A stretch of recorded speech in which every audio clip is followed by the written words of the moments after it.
Sabi ko, pare, kailangan tayo, simple lang ang buhay natin. We live within our means. Opo. Tingnan mo yung mga ibang tao dyan. Oh, nakatira na nga sa barong-barong.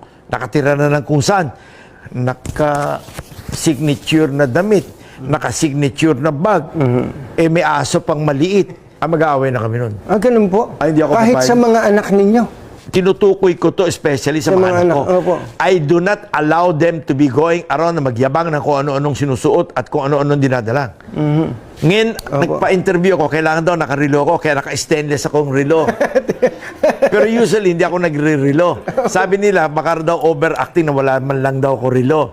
Tsaka nagbihis pa ako. Dapat round neck t-shirt nga lang ang suot ko eh. Pero ito pong binanggit sa mga, tinuro nyo sa kanila yung mula na maliliit pa sila. Of course. Hindi siya madali no? Kailangan tinuturo sa mga bata na matuto ng simpleng buhay. Yung anak ko bunso, si Jacob, kagagraduate na college, pinadala ko sa probinsya, sa Pangasinan, sa planta.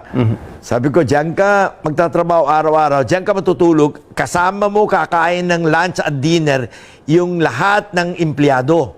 Huwag ka makakain-kain sa labas ng McDo o kung ano-ano ha. Dahil you are going to as if show them na hindi mo sila kapareho. Kailangan habang nandiyan ka, kasama mo sila. Kung ano yung kinakain nila, kung ano yung ginagawa nila, pareho lang kayo. At yung bihis mo, kailangan simpleng damit, t-shirt, at kung ano yung uniform doon, yun din ang susuotin mo. Ganun ang suot ni Loco ngayon doon. Ano po yung kwento niya tungkol siya na happy siya? Hindi, lahat ng anak ko, ganun ko pinalaki. Yung anak kong panganay si Paul, nung siya ay elementary, pinapadala ko yan doon sa talyer ni Mr. Kawangko.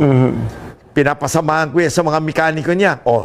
Every summer, nandun siya. Doon siya sumasabay kumakain ng tanghalian. Di nasanay siya. Ang tawag niya sa mga mekaniko, kuya. Ang tawag niya sa mga tubero at electrician, kuya. Ay, lumaki na maayos. Hindi ko po problemahin yun. Pare, kung pinalaki mo yung mga anak mo malalaking ulo, baka makipagsunto ka sa security guard sa kalye yun. Pero pag pinalaki mo ng simpleng tao, ay, pare, hahaba na buhay nun. Ibig sabihin nun, lumaki yun ng simpleng tao. At kailangan yung kumain kung ano yung kinakain ng mga tao. Ano po pakiramdam nyo na yung mga anak ninyo ganun makitungo sa kapwa? Hindi sila lalaki ng ganun. Kailangan tayo magsabi sa kanila, ganun lang kayo. So mula pa sa pagkabata, mabuti maunawaan to, lalo na ng mga bagong magulang pa lang. Ano po? Na habang maliliit pa yung mga anak, imulat na dun sa ganung klase ng mindset. At huwag nyo bibigyan ng malaking baon. Huwag nyo rin bibigyan ng baon. Kailangan magdala sila ng pagkain. Yun ang baon nila sa eskwela. Huwag yung pupunta sa eskwela at kung ano-ano binibili. Pinalaki ko sila na mayroon silang laging baon papuntang eskwela. Yun ang kakainin nila. At wala silang bibiling kung ano-anong kalokohan na burloloy.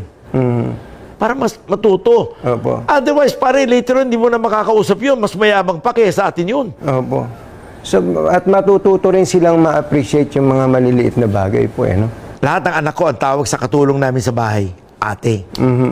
Ang tawag sa lahat ng kasama namin sa bahay, driver or mekaniko, kuya. That's how I brought them up. Ang sarap sa pakiramdam ng bilang magulang, ano? And as always, thank you for watching.